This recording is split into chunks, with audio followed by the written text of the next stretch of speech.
तो अपन आगे चलते हैं। तो दो चीज पहले अपन किसके आधार पर पढ़ा था, रचना किसके आधार पर पढ़ लिया, उत्पत्ति के आधार पर। रचना उत्पत्ति के आधार पर कितने प्रकार के होते हैं, कौन कौन से, ठीक है। और रचना के आधार पर कौन कौन से, योग रूढ़ शब्द, रूढ़ शब्द, यौगिक शब्द और योग रूढ़ शब्द। तीसरा पढ़ा था अपन ने प्रयोग के आधार पर। किसके आधार पर, प्रयोग के आधार पर शब्द कितने प्रकार के होते हैं, दो प्रकार के, विकारी और एककारी। अब अपन उसमें से ही जो विकारी शब्द है ना, जो विकारी शब्द थे ना, उनको पढ़ते हैं आप, ठीक है। अब विकारी की परिभाषा क्या होती है,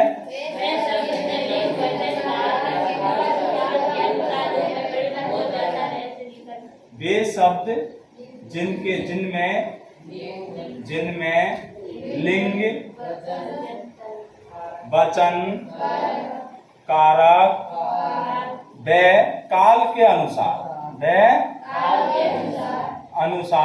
क्या हो जाता है, उनके रूप में परिवर्तन हो जाता है। क्या हो जाता है, रूप में परिवर्तन हो जाता है। तो उन्हें क्या कहते हैं, कौन से शब्द कहते हैं, कौन से शब्द कहते हैं, उनमें आते हैं विकारी शब्द, जिनमें आते हैं संज्ञा,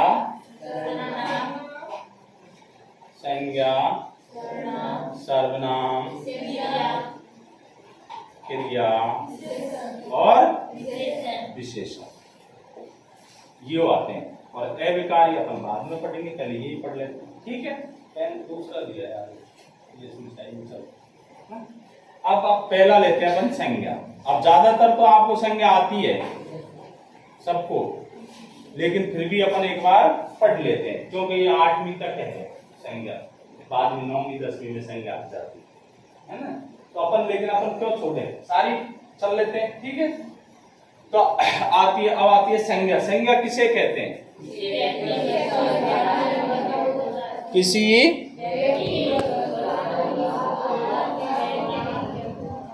मतलब जो भी अपन को दिखाई दे रहा है, जो दिखाई दे रहा है या सोच सकते हैं, और उसको क्या कर सकते हैं, नाम से पुकार सकते हैं। मतलब सीधा है, जिसे नाम से पुकारा ना, जिसे नाम से पुकारा जाए, वो सारे शब्द क्या होंगे, संज्ञा। कोई भी चीज हो, आप सोचो कौन कौन से शब्द हो सकते हैं संज्ञा, जो कुछ भी बोलोगे जिससे आप जानते हो, वो सारे शब्द क्या हैं, संज्ञा। बोलो, जैसे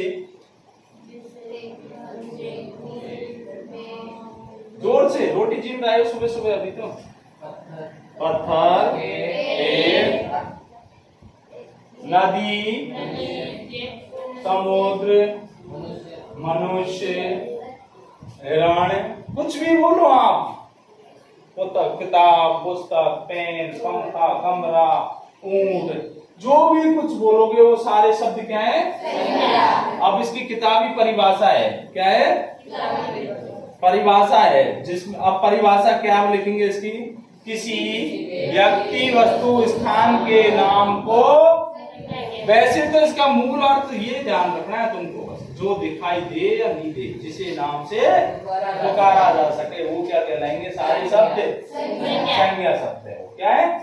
लेकिन परिभाषा भी अपन को याद करनी है, तो परिभाषा भी याद है, लेकिन अर्थ अपन समझेंगे किससे, ठीक है। अब अपन जैसे परिभाषा क्या लगते हैं, जिन शब्दों द्वारा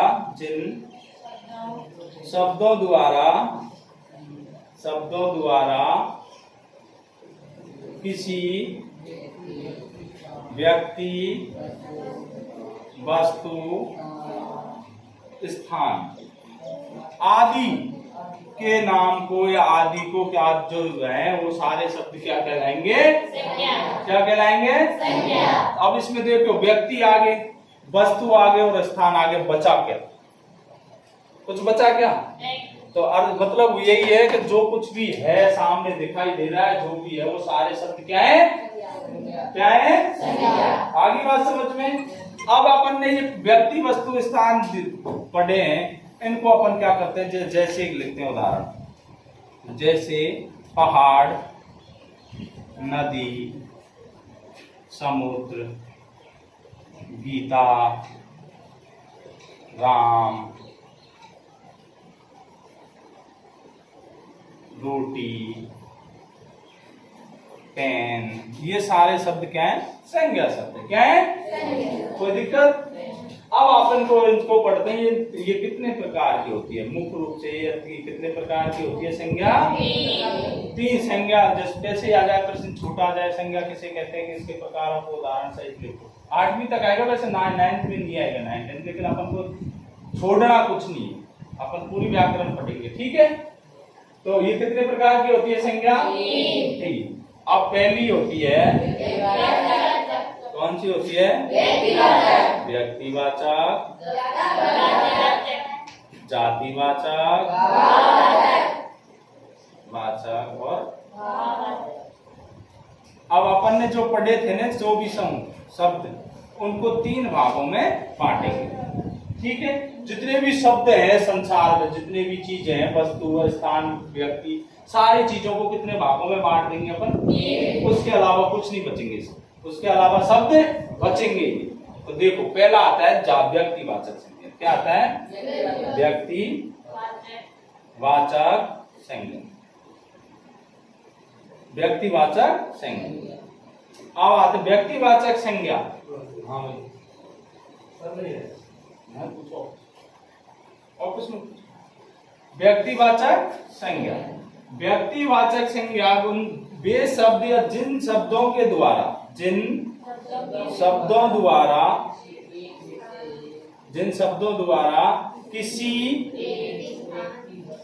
एक विशेष होना चाहिए या एकल होना चाहिए। क्या होना चाहिए? एकल का बोध कराना चाहिए। या तो एक विशेष की बात होनी चाहिए या एकल होना चाहिए।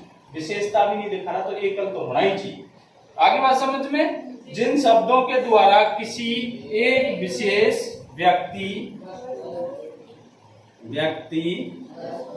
वस्तु, स्थान का बोध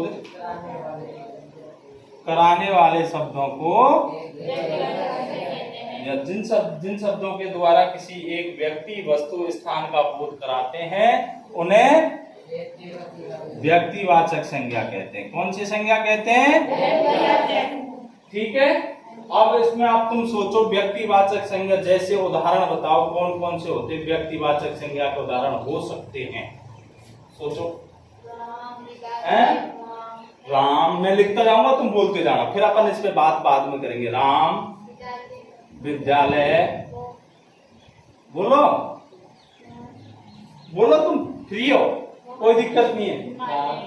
किताब, और बताओ, हिमालय,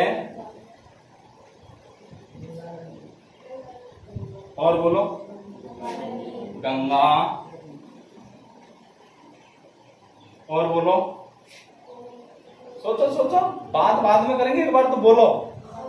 हैं? रमेश, और बोलो। देखो, अब अपन ने ये शब्द बोले, अब इन पे बात करते हैं कि ये वास्तव में जातिवाचक, व्यक्तिवाचक के उदाहरण है या नहीं। पहला बोला राम, तो बिल्कुल एक आदमी है राम, एक की बात हो रही है, ज्यादा की नहीं हो रही, तो ये सही है। अपन ने बोला था दूसरा विद्यालय, अब क्या एक ही विद्यालय है क्या? नहीं है ना, तो ये तो गलत हो गया ना। विद्यालय तो बहुत सारे हैं, ये भी हो सकता है, पड़ोस में भी हो सकता है, दरियावाड़ी भी हो सकता है, और भी हो सकते हैं स्कूल तो, लेकिन विशेष अब यहाँ लिखते अपन सामने वाला विद्यालय, तो ये बात एक की होती नहीं, तो ये क्या है? गलत। किताब, अब एक किताब में किसी किताब की करो भाई, एक की बात हो रही है, किसने किताब की? नहीं हो रही ना, नहीं हो रही। अब ये कहता संस्कृत किताब, हिंदी किताब, व्याकरण किताब, तो अपन इसको यहां रख लेते भाई, एक की बात होती तभी तो रखते। गलत तो नहीं बोल रहा हूं? है, लेकिन ये सारी किताबों की बात कर रहा है तो ये भी बात गलत, ये व्यक्तिवाचक के उदाहरण नहीं। जैसे बोला हिमालय, बिल्कुल सही है, हिमालय एक ही है, हिमालय पर्वत बोलते तो भी एक ही है। अगर अपन लिख देते यहाँ पर्वत तो वो बात गलत हो जाती, वो बात यहाँ उपयुक्त नहीं है, क्योंकि अपन ने पहले ही लिख दिया। यहाँ पे क्या लिखा था, एक विशेष या एकल का बोध होना चाहिए, तो ही माने, अपन ही तो नहीं माने। आगे बात समझ में कोई दिक्कत? आगे बोला था गंगा, तो गंगा नदी है, एक ही है, कोई दिक्कत नहीं है। चल औरत का भी नाम हो सकता है गंगा, लेकिन है तो एक ही, ठीक है। रमेश, वो भी एक ही आदमी, कोई दिक्कत नहीं। तो ये हो गया, अपन समझ गए ना, कोई दिक्कत किसी को? अब आता है दूसरा, जातिवाचक संज्ञा। जातिवाचक संज्ञा, देखो अब अपन यहाँ एक की बात कर रहे थे, तो यहाँ क्या होना चाहिए, क्या होना चाहिए, समूह होना चाहिए। क्या होना चाहिए? आगे बात समझ में, जिन शब्दों के द्वारा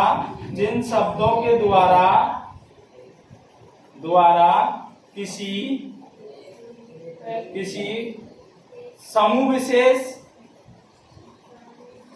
विशेष या फिर जाति विशेष, आगे बात समझ में, जाति विशेष, अब वो व्यक्तियों का समूह भी हो सकता है, वस्तुओं का भी हो सकता है और स्थान का भी हो सकता है। आगे बात समझ में, भाई होना क्या चाहिए, जिन शब्दों के द्वारा समूह विशेष अथवा जाति विशेष, आगे बात समझ में, किसी व्यक्ति समूह, व्यक्तियों का समूह, स्थान का समूह या फिर वस्तुओं का समूह कराने वाले शब्दों को क्या कहेंगे? आगे बात समझ में, कोई दिक्कत? अब जैसे लिखो, उदाहरण बताओ, तुम बोलते जाओ, मैं लिखता जाऊंगा, बाद में बात करेंगे एक बार, ठीक है? उदाहरण बोलो, जैसे बोलो, किताबें, नगर, बोलो, पौधा, बोलो, बोलो तो शब्द तो बोलो, विद्यालय, और बोलो, घर, लड़का, लड़की तो हो जाएगा, पंखा। आगे बात समझ में? तो देखो, अब क्या किताब है, एक की बात हो रही है? नहीं हो रही ने, सही है। तो नगर, कोई विशेष नगर की बात हो रही है, कोई सा भी नगर हो सकता है, कहीं का भी नगर हो सकता है। पौधा, कोई एक पौधे की बात है, कोई सा ही पौधा आ सकता है इसमें। आगे बात समझ में, कि विद्यालय, ये भी कोई सा भी हो सकता है, समूह की बात हो रही है, एक विद्यालय की बात। अब हम लिख देते हैं एक, अब इनको एक बनाए, तो जैसे लिख देते हैं हिंदी की किताब, तो ये व्यक्तिवाचक है। ये नगर, जैसे जयपुर नगर, बीकानेर नगर, तो ये क्या हो जाता? व्यक्ति। क्या हो जाता? विद्यालय, जैसे राजकीय विद्यालय, सम्मेवाड़ा विद्यालय, दंत और विद्यालय, एक बनाना है तो एक व्यक्तिवाचक में चल जाएगा, लेकिन यहाँ विद्यालय किसका बात कराएगा? समूह का।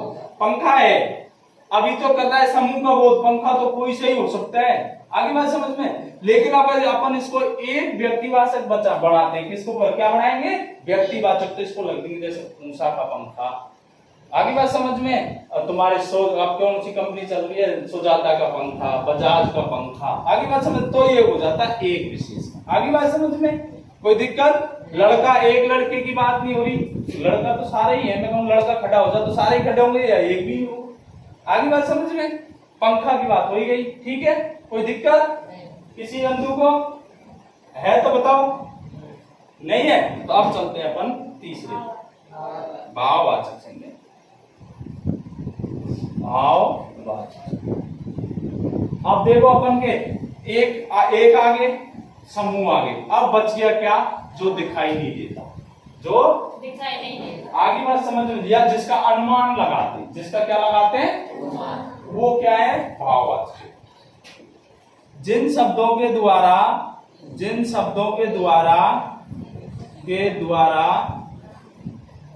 किसी व्यक्ति वस्तु स्थान, तो कंटिन्यू चलेंगे सब में, व्यक्ति वस्तु स्थान के गुण, दशा, धर्म, दोष, अवस्था आदि का बोध कराते हैं। क्या कराते हैं? जिन शब्दों के भाई कोई अच्छा बुरा लंगड़ा लूला कैसा भी हो, ठीक है, भाव होना चाहिए, मतलब जो अपन सिर्फ महसूस कर सकते हैं। क्या कर सकते हैं? ठीक है, तो उनसे क्या होगा, जैसे कोई का गुण है अच्छा भी हो सकता है, दोष है तो बुरे भी हो सकते हैं, दशा है कोई की अच्छी दशा हो सकती है, बुरी दशा हो सकती है, धर्म कोई अच्छा हो सकता है और दोष हो ही गया, अवस्था में 3-4 अवस्था है अपनी, शैशव अवस्था, युवा अवस्था, किशोर अवस्था, बाल अवस्था, बुढ़ापा, ठीक है, ये अवस्था होगी। तो ये सारे शब्द जो बोध कराएंगे वो सारे क्या कहलाएंगे? भाववाचक संज्ञा। जैसे मैंने लिख दिया यहाँ बुढ़ापा, पहला शब्द तो है ना, अब बुढ़ापा कितनो बुढ़ापो अपन को पता कौन, पर बुढ़ापो आगो अगले। शैशव है, शैशव अवस्था बचपन है भाई, बचपना है अभी बच्चे में, क्या है? प्रसन्न हो रहा है यार, क्या हो रहा है? प्रसन्न, तो ये भी सब क्या है? या काला, आगे बात समझ में? गंदा, अब कितना गंदा है कोई बस अनुमान लगा रहे गंदा है ये, क्या कर रहे हैं? आगे बात समझ में? ये होते हैं अपने संज्ञा। अगर किसी बंधु को कोई दिक्कत है तो पूछो, छोटी छोटी